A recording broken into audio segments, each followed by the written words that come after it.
All right, Mr. Lopez. Thank you for joining us. I'm Assemblyman Pete Lopez. I represent a 7-county region, Mid-Hudson, Northern Catskill, Southern Tier, Southern Capital District. And my area, very much like Ms. Russell, is rural, underserved, and struggling to take advantage of the technologies as they emerge. And the first piece I'd like to hit, and I'll try to be quick for my other colleagues' sake, is the issue of the wireless access and the cell tower availability. And I guess my question would be, in regard to your study, have we looked at the relative placement of cell towers, not just for standard communication, but also for emergency purposes? And I reference it by way of Irene and Lee, which devastated our region. And we found that where traditional landlines had failed, where cell tower technology was made available, i.e. Introduction of a they call it a cow, I guess that's a technology, the term, in key areas, that the area came alive with robust cell tower communication or wireless communication for emergency purposes. So question is, in your study, have we looked at cell tower placement and investment to ensure access for everyday purposes, but also for emergency response purposes? So the telco study is absolutely addressing wireless and its place in the everyday lives of consumers and businesses, and that includes emergency response. So next generation 911, the service quality, the adoption of wireless, how that's impacting the lives of our consumers is absolutely being studied in the telco study. So in that study, are we also making recommendations as to how those key infrastructure pieces are put in place? Cell tower costs, I don't know, maybe you can tell me $1 million or more for a cell tower. And my region, for example, is bereft of cell tower coverage. If you go into Delaware, Greene, Ulster, Schoharie counties, you'll find great areas of dead zones, if you would. And so so for counties to do this, and counties have been trying to, I'm actually trying to put together a proposal to do a cell tower initiative in the Northern Catskills. But the issue will be, how do we fund it? And who's responsible for placement of infrastructure? So I'm just curious about your take on. So in terms of cell tower placement and affordability, does the PSC have any recommendations or proposals for driving investment for cell tower placement?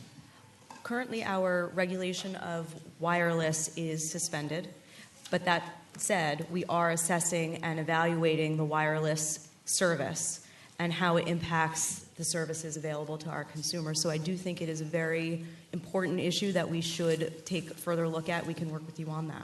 Right. Just switching gears quickly to the broadband piece, and again, much of the discussion, at least for my area, and I'm sure for many of my colleagues in rural areas, is an issue really of market failure. So when we talk about competitiveness between technologies and various companies, whether they're legacy telephone companies or larger providers, what I'm curious about is, does PSC, is it looking at the issue of the final cost as it relates to the end user? And are we doing an analysis of our policies to make sure that what we're driving, what we're doing is sufficient to entice investment, particularly with the private sector? And the reason I say that, with the stimulus funds, there was an effort to do a major broadband initiative across the nation, as you know.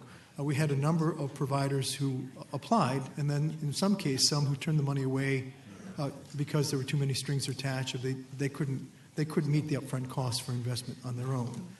And so I'm just curious, is PSC looking at the mix of policies to make sure that in cases of market failure, where we can't deliver broadband at X number of $1,000s per mile, are our policies going to be sufficient to reach that end goal that we talked about of having every user in the state secure, particularly in these outlying rural areas? Are you looking at the economic dynamic? Absolutely. The department is balancing the interests of what the consumers are looking for, consumer protections, competition, while ensuring the continued innovation within the industry.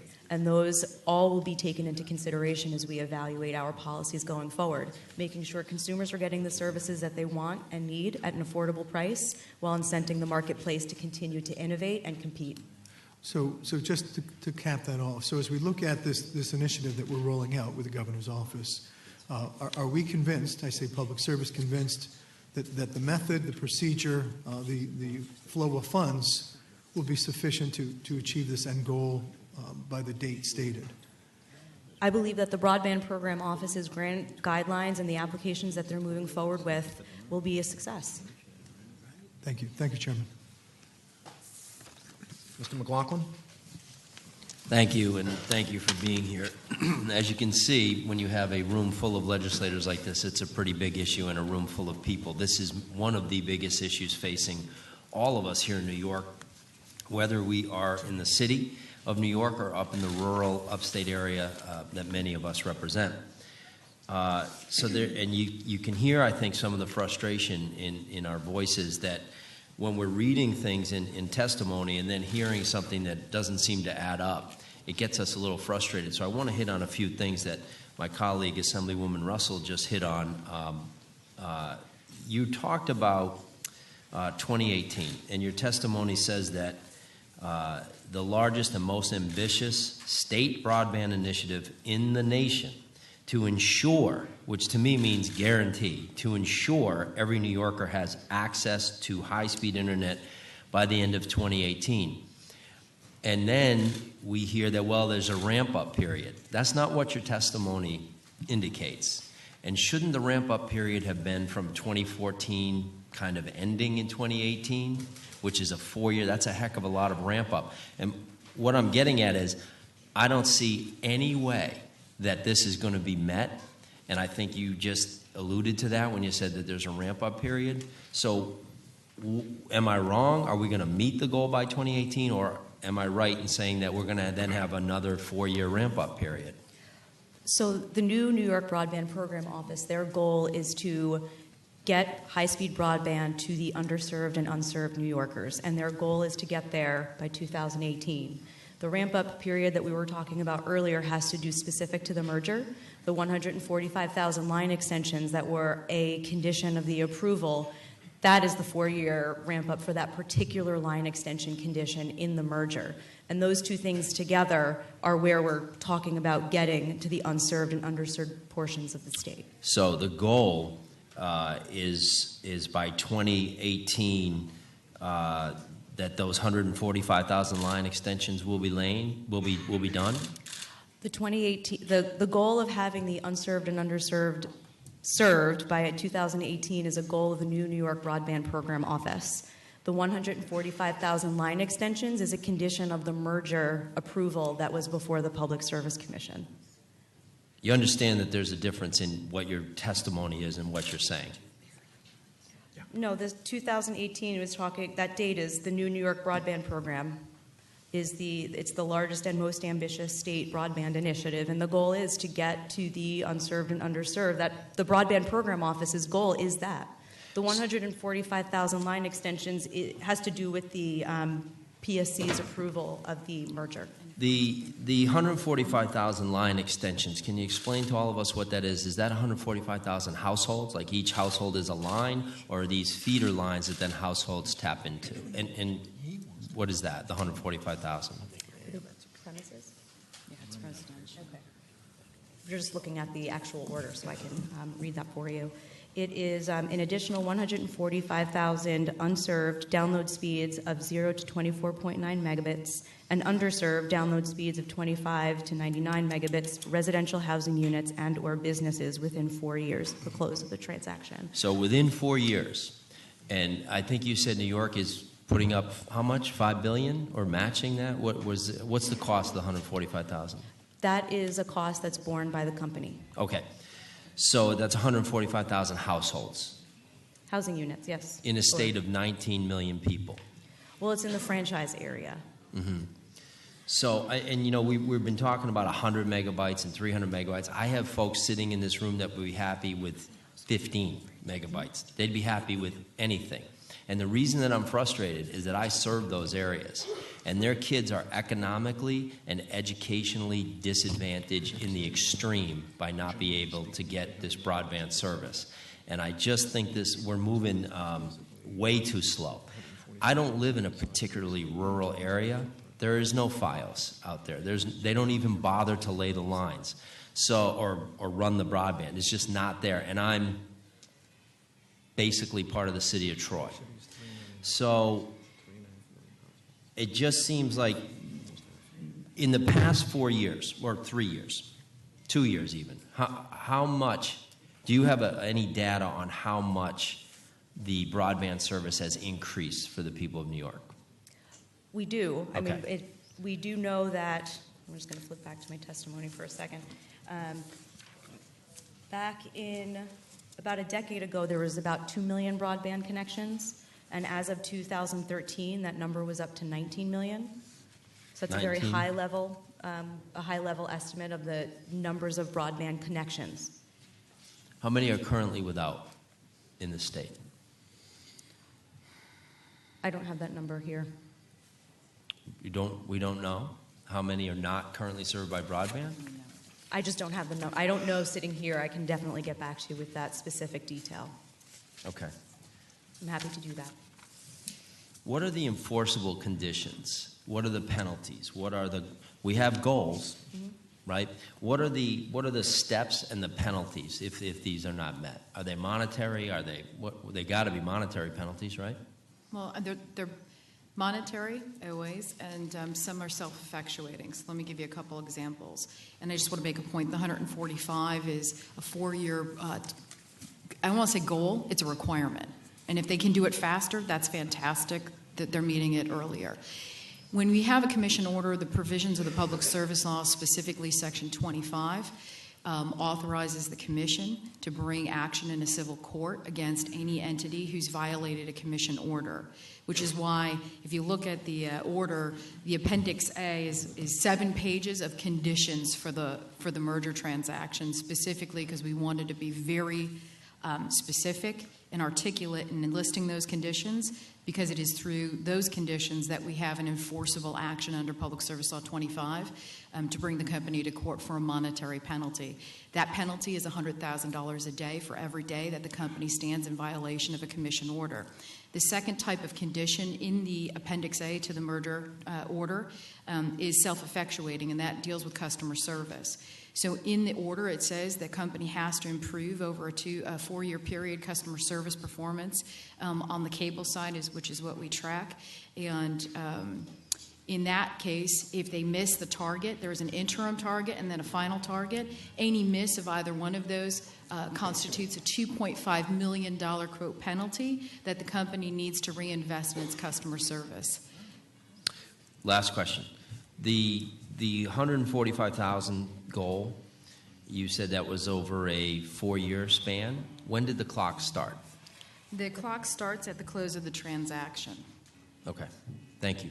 Welcome. Before we move to our next questioners, let me remind the members that following the Public Service Commission, we will have the New York City Department of Information Technology and Telecommunications Technology, then followed by a panel of the providers themselves, Verizon, Time Warner, Cablevision, Frontier, followed by advocates and unions. So there'll be many opportunities, depending on your interests and choices, for continuing to ask questions. Okay? Ms. Seawright? I'll pass. Okay. Ms. Barrett? Thank you, Chairman, and thank you for being here. This all sounds incredibly complicated and layered, and let me just tell you my basic issue. I have 3 offices: a Albany office, an Albany and Hudson, and an office in Poughkeepsie. I represent Dutchess and Columbia counties. I cannot travel between those 3 districts without losing calls over and over and over again. This is in Columbia County. This is on the Taconic. These are, this is even the time getting off the thruway. The thruway is okay. I'm just one person, and I know that my constituents go through this too, and it's incredibly frustrating. As you've heard from my colleagues, many of us have adjoining districts. We have exactly the same complaints that we hear from our constituents, and the frustration in economic development. You can't bring businesses to an area when they're inadequately wired. You can't. The kids' educations are suffering. I mean, it doesn't make sense in 2016 in New York State that you can't drive for 20 minutes without losing your call multiple times. What can we do? What can we tell our constituents to make a file, to report to? I mean, what can we do to advocate and become the squeaky wheels to get this stuff done? Because I know in Columbia County, it's been partly having multiple different providers and a lack of leadership. It happens to be a county without a county executive or a county administrator, and the people are suffering and they're struggling, and and the economy is impacted, and we just want to start making things happen here. What can we do? Well, there is a lot. One is there are the petitions that we have in place and the proceedings that we've initiated in the telco study with the cable mergers. As my colleague indicated, there are ample opportunities to comment specifically on cases before the commission and the telco study itself. So if they go to the PSC website and make and comment on particular things, that's what you're talking about doing. Correct. Here? Okay, it is that's right. available on the website. There's opportunities to comment in that through those proceedings. There's Could I also just interrupt you for one moment, please? Sure. Would you mind making your website a little user-friendly? we will Thank- work on that. Okay. No, I'm serious. It's really awful. Okay. All right. So once we get past the not user-friendly website, what do we tell them to do? We'll try to help you navigate that as well. There's also our Office of Consumer Services, which is available to work with consumers on their issues and concerns about service quality of telephony in the state.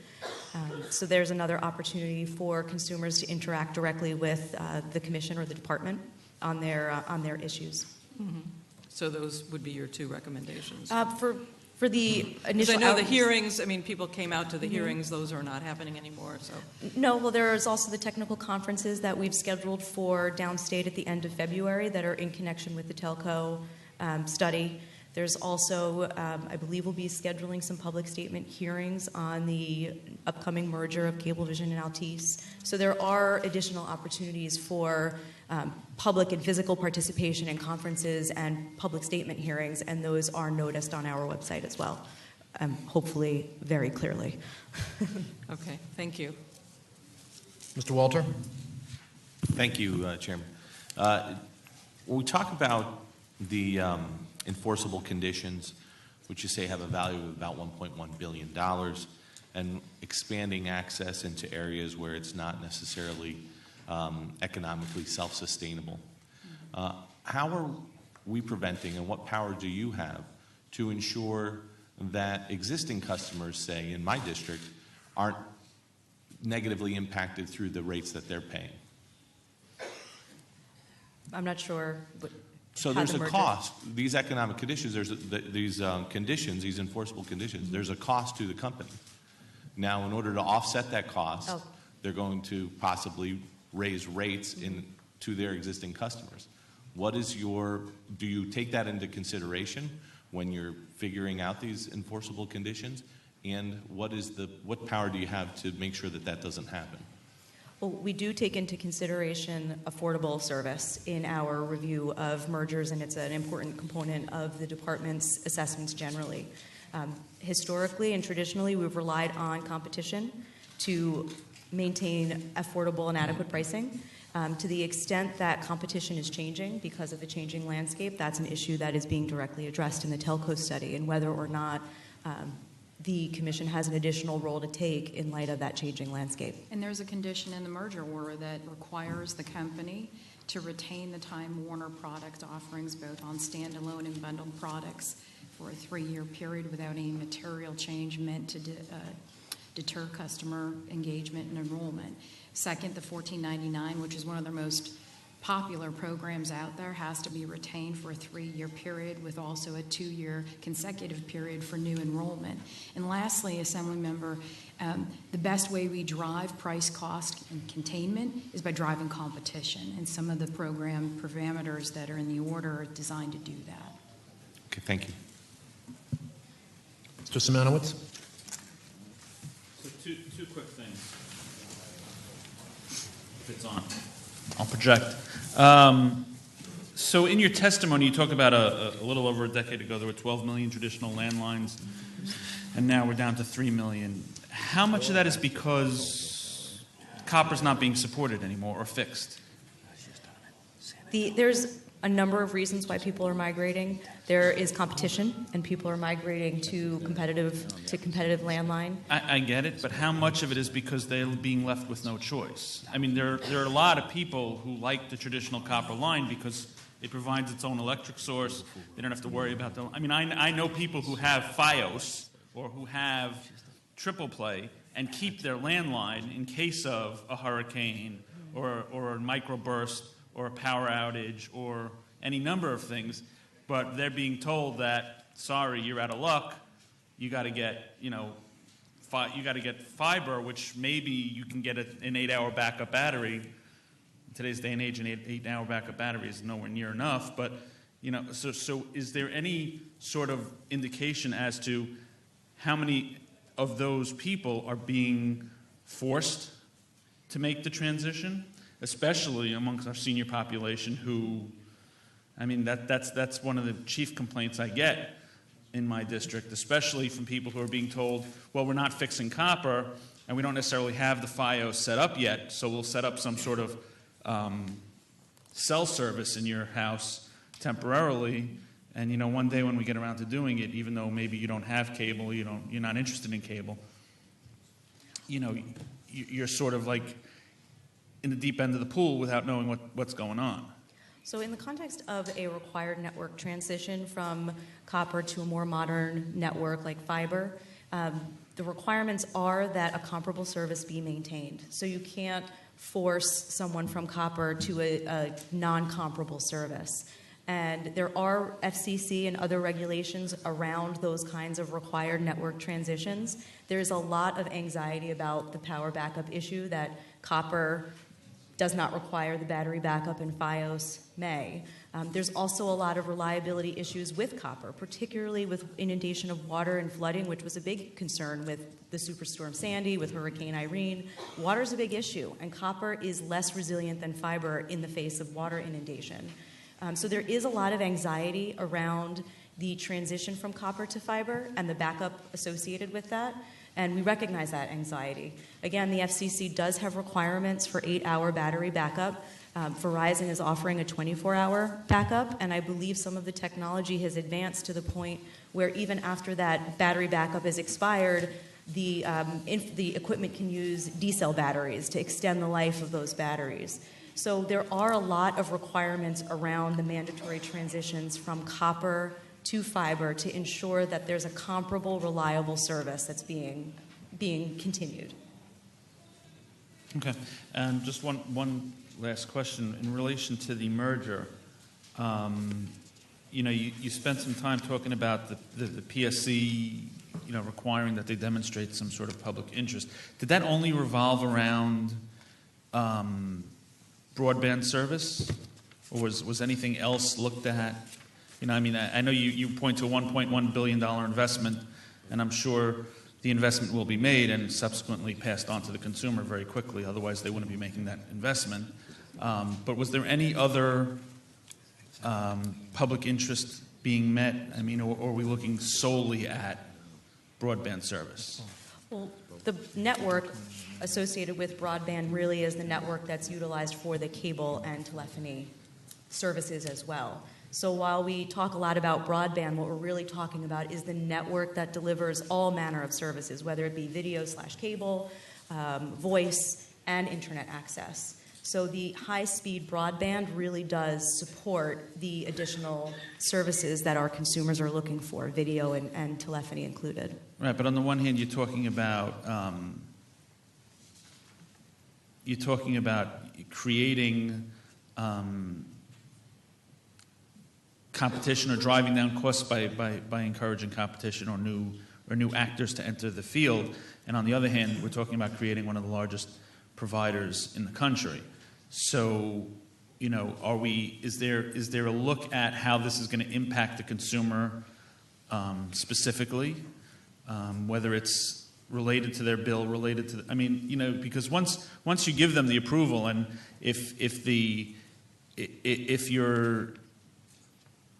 end of the day there's something not specifically delineated in your appendix, which you alluded to earlier, including rates and things of that nature, you know, once you create the giant, it gets really hard to dismantle it. So, like, are we just looking at specifically that sort of broadband service? I'll ask again, or are we looking at, you know, how do we provide the best quality / reliability / affordability to our customers, you know, without, you know, forcing the company to do X, Y, and Z at a cost of $1.1 billion or whatever the cost is, which they will ultimately pass on to the consumer? So the question of whether affordability is addressed in our reviews, yes. And in conjunction with those merger reviews, we are constantly and currently with the telco study assessing what the PSC and the department's role is in this changing landscape. So because of the competitive changes in the marketplace, the commission and the department can and are currently reassessing how and what jurisdictional levers we have to ensure that those services continue to be available, continue to be high quality, and continue to be affordable.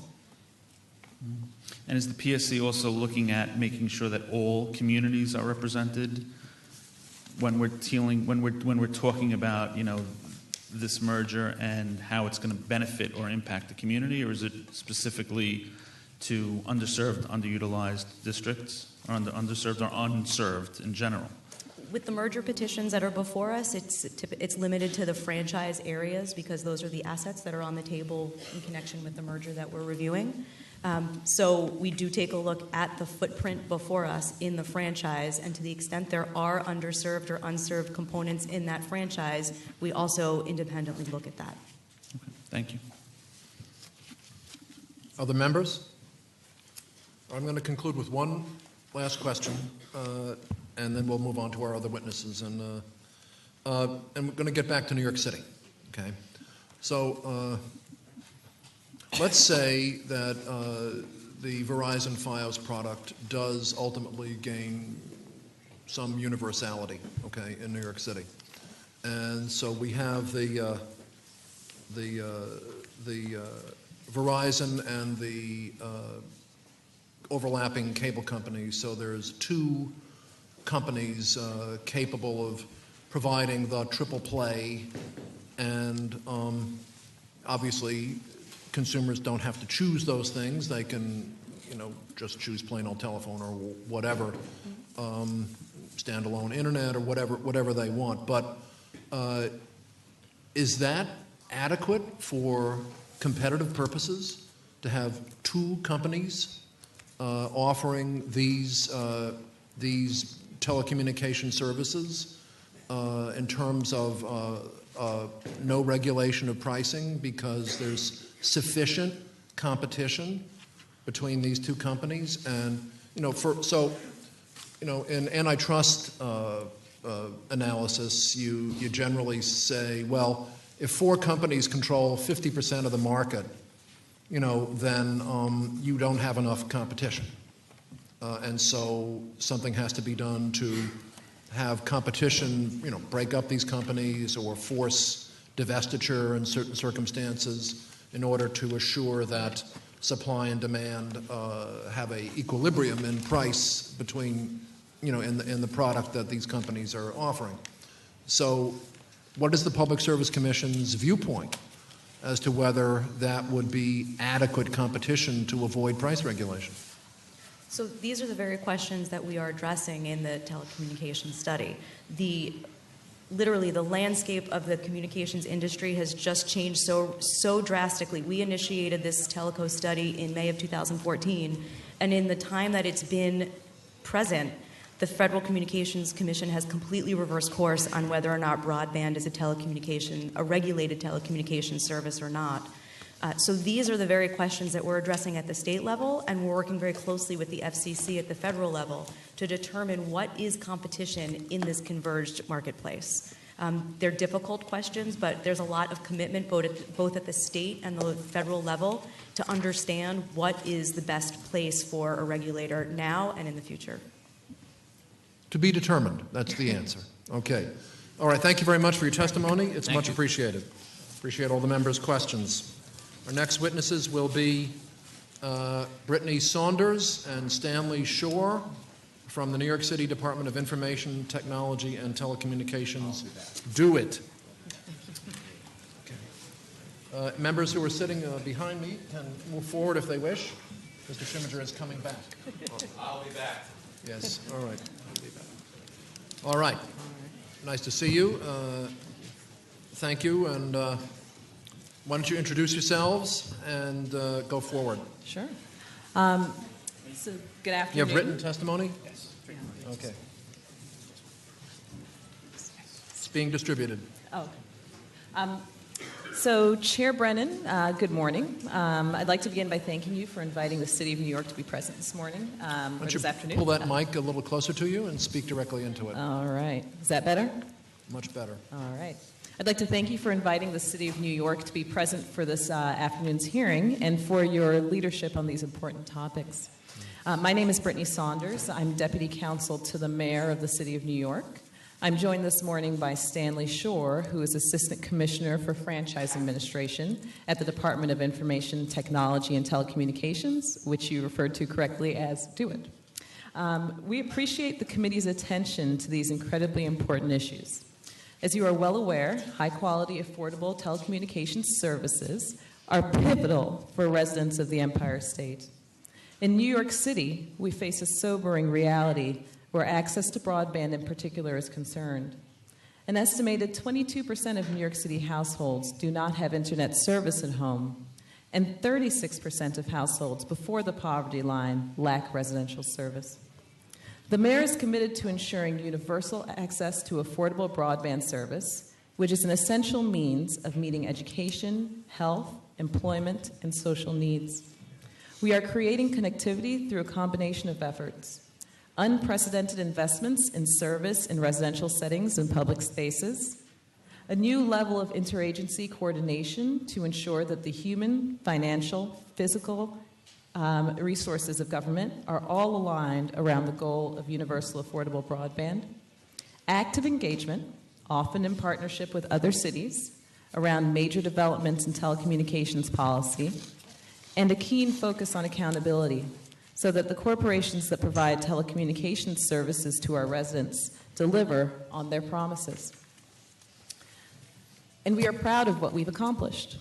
This month, the first of thousands of kiosks that will provide super high-speed internet, free phone calls, and a range of other services have been installed in our streets, replacing aging payphone infrastructure with the world's largest and fastest free Wi-Fi network as part of the Link NYC project.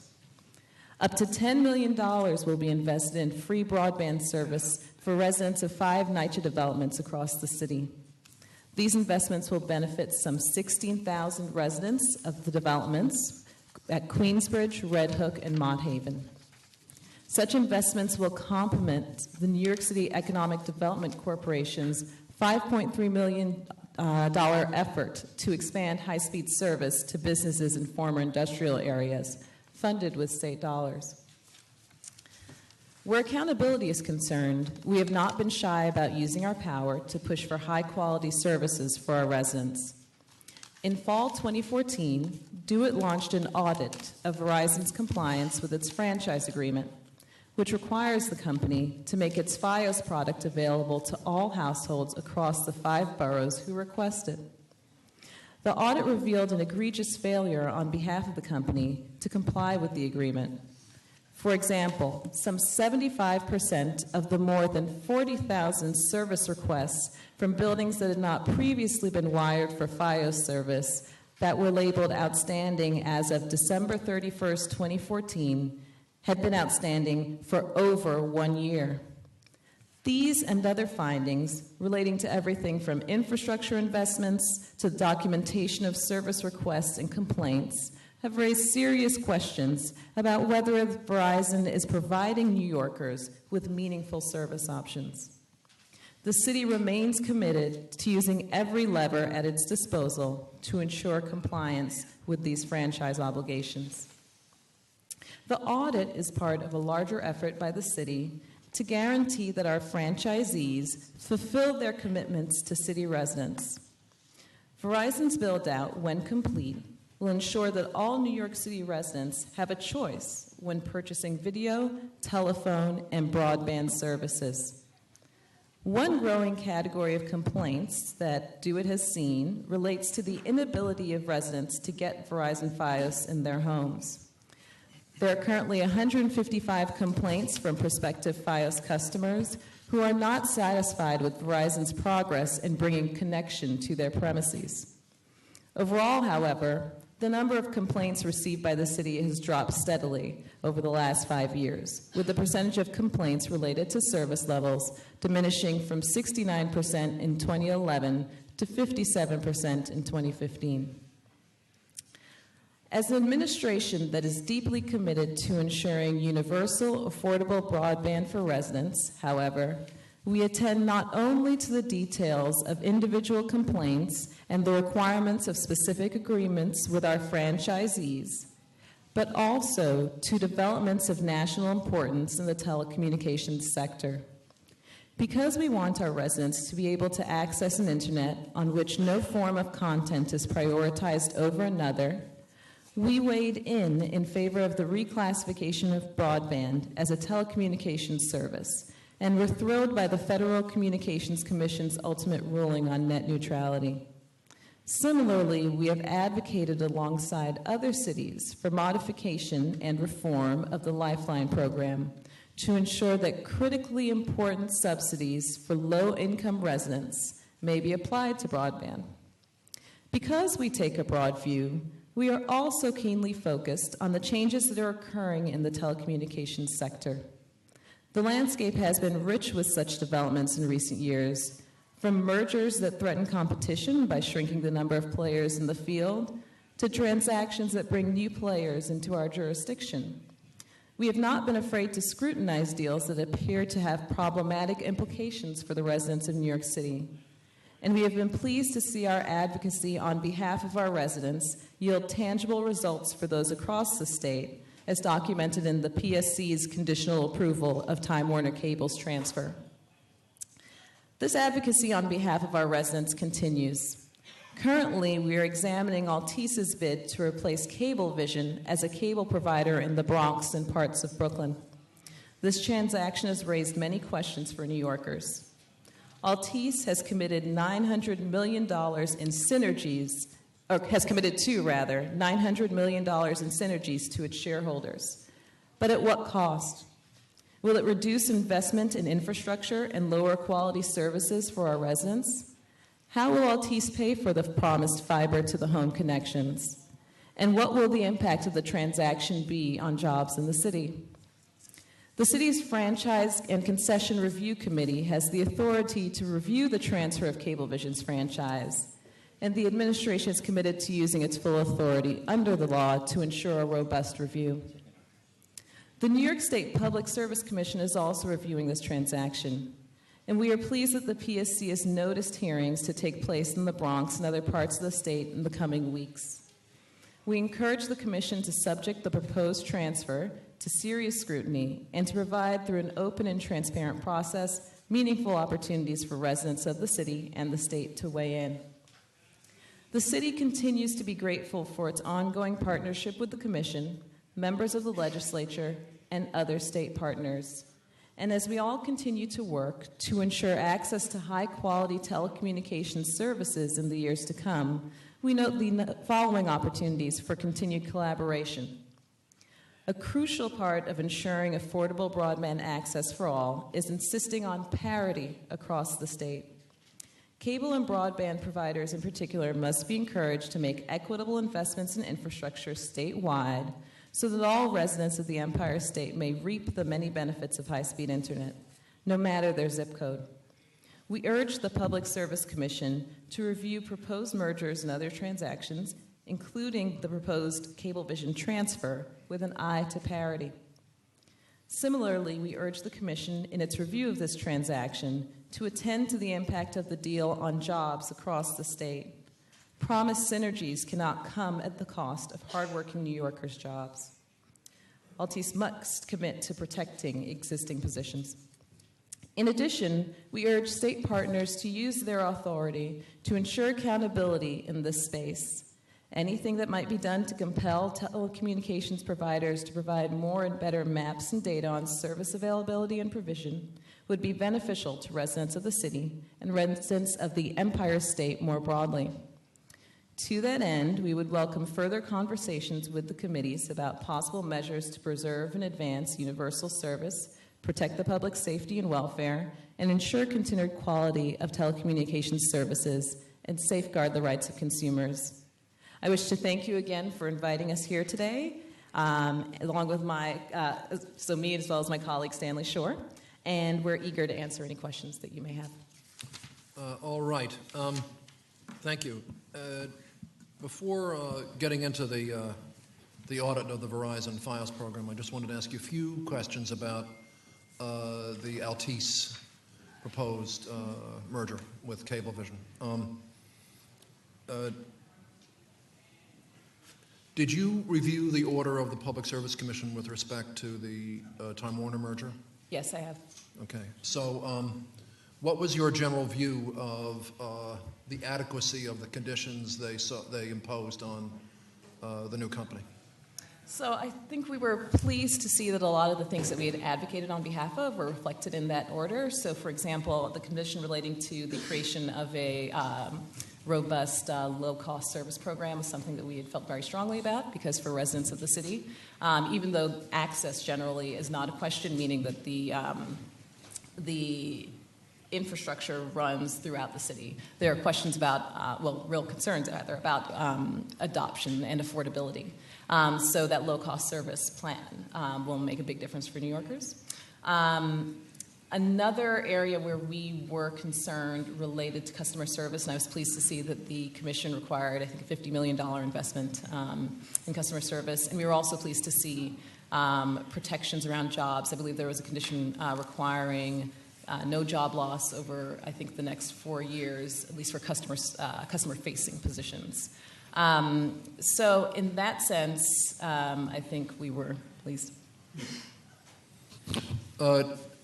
So the PSC order with respect to offering the low-income population a low-cost broadband option included free and reduced price lunch category of needy people, and then seniors on SSI,